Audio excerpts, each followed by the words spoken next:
यहाँ पर एक क्वेश्चन है, the correct order of the decreasing यानी घटती हुई, ठीक है ना, हमें घटते हुए यानी कम होते हुए बताना है क्या, ionic ready among the following iso electronic species. Iso electronic यानी ऐसे ऑप्शंस हैं जिनमें जो इलेक्ट्रॉन्स हैं वो क्या होंगे, सेम होंगे। आइसो यानी सेम इलेक्ट्रॉनिक, इलेक्ट्रॉन्स वाली स्पीशीज़ हैं सारी हमारी चारों। कौन कौन, कैल्शियम, पोटेशियम, सल्फर और क्लोरीन। तो इन सब में हमें क्या बताना है, घटती हुई आयनिक रेडी हमें बताना है।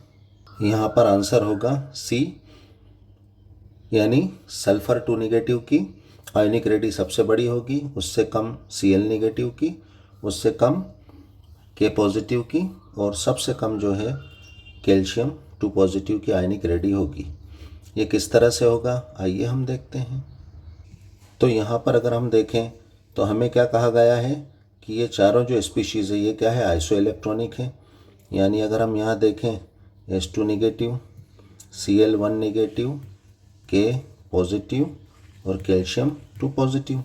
सल्फ़र में कितने होते हैं, 16 इलेक्ट्रॉन्स और 2 नेगेटिव, यानी 2 इसके पास आ गए हैं, यानी कितने 18 इलेक्ट्रॉन्स हैं। क्लोरीन के पास कितने इलेक्ट्रॉन्स होते हैं, 17, 1 नेगेटिव है यानी इसके पास क्या आ गया, 1 इलेक्ट्रॉन, तो ये भी हो गया 18। पोटेशियम के पास कितने इलेक्ट्रॉन्स होते हैं, 19, 1 पॉजिटिव यानी 1 चला गया, तो ये कितना हो गया 18। कैल्शियम के पास कितने इलेक्ट्रॉन्स होते हैं, 20, 2 पॉजिटिव यानी 2 चले गए, तो 18। इसका मतलब ये सारे सेम इलेक्ट्रॉन्स रखने वाले यानी आइसो इलेक्ट्रॉनिक हैं, जैसा कि क्वेश्चन में गिवन है, दिया गया है। यानी इन सब के पास कितने हैं, 18 इलेक्ट्रॉन्स हैं। अब अगर हम इनमें सेंटर में, न्यूक्लियस में इनके एटम्स के अगर नंबर ऑफ प्रोटॉन्स की बात करें तो यहाँ पर सल्फ़र के पास कितने नंबर ऑफ प्रोटॉन्स होते हैं, 16, क्लोरीन के पास 17, पोटेशियम के पास 19 और कैल्शियम के पास कितने 20 नंबर ऑफ प्रोटॉन्स होते हैं। अब अगर हम इन सब का कंपैरिजन करें तो यहाँ पर जो है कैल्शियम में नंबर ऑफ इलेक्ट्रॉन्स और नंबर ऑफ प्रोटॉन्स के बीच कितना डिफरेंस है, सिर्फ 2 इलेक्ट्रॉन्स का डिफरेंस है, ठीक है। यहाँ पर अगर पोटेशियम में अगर हम देखें तो सिर्फ 1 इलेक्ट्रॉन का डिफरेंस है। यहाँ पर अगर हम क्लोरीन में देखें तो इसमें भी क्या है, 1 इलेक्ट्रॉन का डिफरेंस है। और सल्फ़र में अगर हम यहाँ पर देखें तो कितने, 2 इलेक्ट्रॉन्स का डिफरेंस है। यानी यहाँ पर क्या है, कैल्शियम के अंदर इलेक्ट्रॉन और प्रोटॉन के बीच में कितना, 2 इलेक्ट्रॉन कम है। पोटेशियम में अगर हम देखें तो यहाँ पर जो है इलेक्ट्रॉन से 1 प्रोटॉन ज़्यादा है। यहाँ पर क्लोरीन में अगर हम देखें तो यहाँ पर क्या है, 1 प्रोटॉन कम है। और यहाँ पर सल्फ़र में अगर हम देखें तो यहाँ पर क्या है, 2 इलेक्ट्रॉन सल्फ़र में ज़्यादा है, किसके, इलेक्ट्रॉन्स के कंपैरिजन में। तो यहाँ पर अगर हम देखें तो सिंपल सी बात है कि कैल्शियम में क्या है, इफेक्टिव न्यूक्लियर चार्ज इसका ज़्यादा है, यानी अंदर नंबर ऑफ प्रोटॉन्स या हम कह सकते हैं कि अंदर जो है आदमी न्यूक्लियस में ज़्यादा है और बाहर इलेक्ट्रॉन यानी बाहर के आदमी जो है कम है। तो अंदर न्यूक्लियस के 20 आदमी बाहर के 18 आदमियों को यानी इलेक्ट्रॉन्स को क्या करेंगे, अगर मान लो रस्सी से खींच रहे हैं तो ये इसको ज़्यादा अच्छे से अपनी तरफ खींच लेंगे।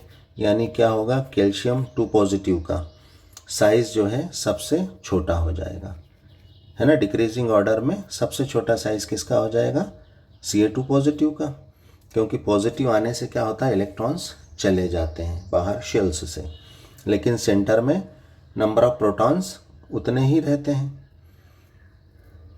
तो जब इलेक्ट्रॉन्स नहीं गए थे तब बाहर 20 इलेक्ट्रॉन्स थे और अंदर 20 प्रोटॉन्स थे, तो बैलेंस बना हुआ था। लेकिन जब बाहर से 2 इलेक्ट्रॉन्स चले गए और कितने हो गए, 18 इलेक्ट्रॉन्स हो गए, ठीक है। तो यहाँ अंदर के आदमी ज़्यादा हो गए, तो ये क्या कर रहे हैं, इनको बहुत आसानी से अपनी तरफ खींच ले रहे हैं, तो कैल्शियम का साइज़ सबसे छोटा हो जाएगा।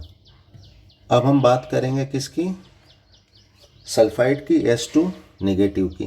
तो यहाँ पर क्या हो रहा है, अंदर न्यूक्लियस में कितने नंबर ऑफ प्रोटॉन्स 16 ही है। कितने हैं नंबर ऑफ प्रोटॉन्स 16 और नंबर ऑफ इलेक्ट्रॉन्स कितने हैं 18 हैं। यानी अंदर 2 आदमी कम हो गए बाहर के आदमियों के मुकाबले। यानी बाहर के आदमी क्या करेंगे, अपनी तरफ जो है शेल को खींच लेंगे। यानी यहाँ पर क्या होगा, शेल का साइज़ बड़ा हो जाएगा, यानी आयोनिक रेडी क्या होगी, बढ़ जाएगी।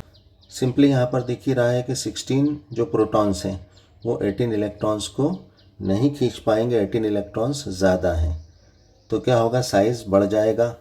तो यहाँ पर सबसे बड़ा साइज़ जो है किसका होगा, S2 निगेटिव का, क्योंकि हम जानते हैं इलेक्ट्रॉन्स आते हैं तो निगेटिव चार्ज एटम पर बढ़ जाता है, और निगेटिव चार्ज बढ़ता है यानी बाहर की ओर शेल्स का साइज़ बढ़ जाता है, क्योंकि जो इफेक्टिव न्यूक्लियर चार्ज होता है वो कम होने की वजह से उसको संभाल नहीं पाता है, तो आयनिक रेडी बढ़ जाती है। तो हमें यहाँ पर सल्फाइड और कैल्शियम आयन Ca2 पॉजिटिव ये दोनों आसानी से मिल गए। अब हम बात करेंगे किसकी, Cl नेगेटिव और K पॉजिटिव की। अब यहाँ पर अगर हम Cl नेगेटिव और K पॉजिटिव में आपस में कंपैरिजन करें तो इन दोनों के बीच क्या है, नंबर ऑफ प्रोटॉन्स और इलेक्ट्रॉन्स में सिर्फ एक एक प्रोटॉन का डिफरेंस है आपस में। यानी ये 17 है तो इलेक्ट्रॉन्स 18 है, ये 19 है तो इलेक्ट्रॉन 18 है। लेकिन अगर देखा जाए तो यहाँ पर प्रोटॉन इलेक्ट्रॉन के मुकाबले में कंपैरिजन में कम है ना, इलेक्ट्रॉन से क्या है, प्रोटॉन कम है। लेकिन यहाँ पर अगर हम पोटेशियम में देखें तो इलेक्ट्रॉन के मुकाबले में प्रोटॉन ज़्यादा है, यानी यहाँ पर इफेक्टिव न्यूक्लियर चार्ज बढ़ गया है। यानी यहाँ पर पोटेशियम का साइज़ क्या हो जाएगा, क्लोरीन से छोटा हो जाएगा, है ना। यानी हमारी सिंपल लैंग्वेज में अगर बात करें हम, तो सेंटर में आदमी कम बाहर ज़्यादा है तो इसका साइज़ फैलेगा, और यहाँ पर जो है सेंटर में आदमी ज़्यादा है और बाहर जो है आदमी कम है, तो यहाँ पर साइज़ क्या होगा, डिक्रीज़ होगा। तो उस बेसिस पर भी जो है पोटेशियम का साइज़ क्या होगा, क्लोरीन से कम हो जाएगा। तो यहाँ पर जो है हमारा पोटेशियम का साइज़ जो है क्लोरीन से कम होगा। तो यहाँ पर हमारा आंसर ऑप्शन सी होगा। Thanks for watching.